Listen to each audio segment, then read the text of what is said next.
We just went through a lot of connections using the first and second strings as a variable. The note that we played on the second string or the first string was a melody.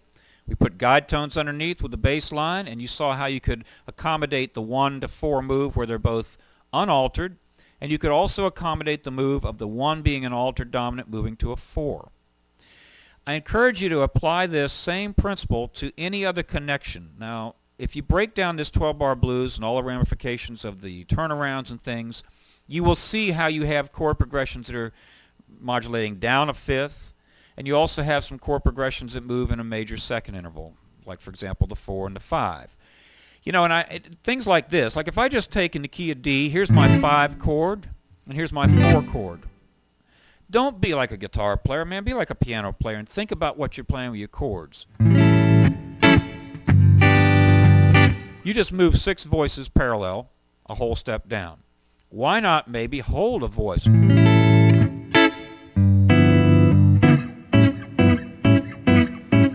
I'm keeping the E, which is the 5 of the A chord, and it becomes the 6 of the 13th of the G.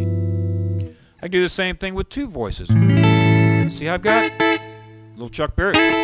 But what does that sound like if I go? You hear it?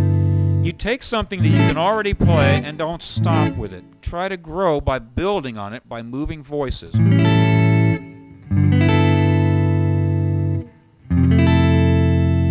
Now, I just threw you an F major 7 chord, and we haven't played that in this entire lesson because at no point did we need an F major 7 chord.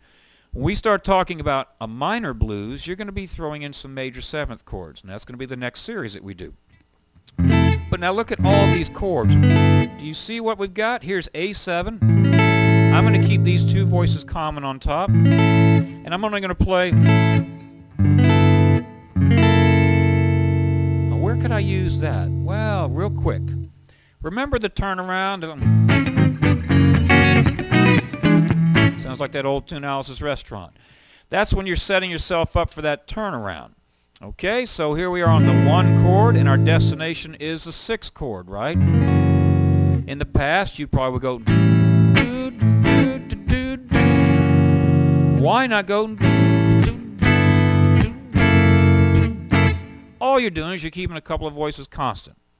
Think of it as the trumpet player and the sax player got their keys stuck, and they can't change notes, so they're going to hold those 2 notes while you accommodate the chord change. And then see how long you can keep a voice or voices ringing.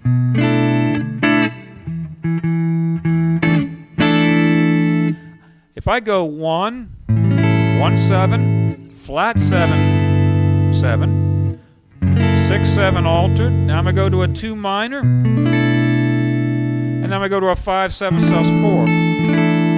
Do you see how I get a lot of mileage out of these, holding these one note here, 1 note there? And it keeps you from always thinking that you're changing grips, going from 1 chord to another.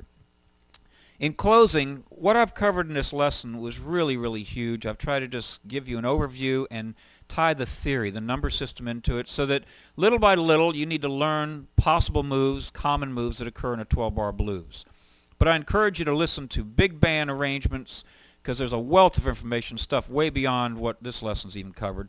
But you got to stretch your ears. Make sure you listen to pianists. I don't encourage listening to guitar players because generally they're not doing too much. Listen to piano players and listen to the bass player in a band. You know, the bass lines on the drum tracks that I gave you in this lesson were really open and simple. They weren't walking. With a walking bass line, the bass player can put in those flat 5 subs and do all kind of neat moves like right there where we just went from the 1 to the 6. And you need to listen to the bass player. And if you don't already play bass, go buy a cheap bass and practice playing some bass. It'll help you understand everything from the foundation up. I hope this helps you in your blues playing, and have fun with it.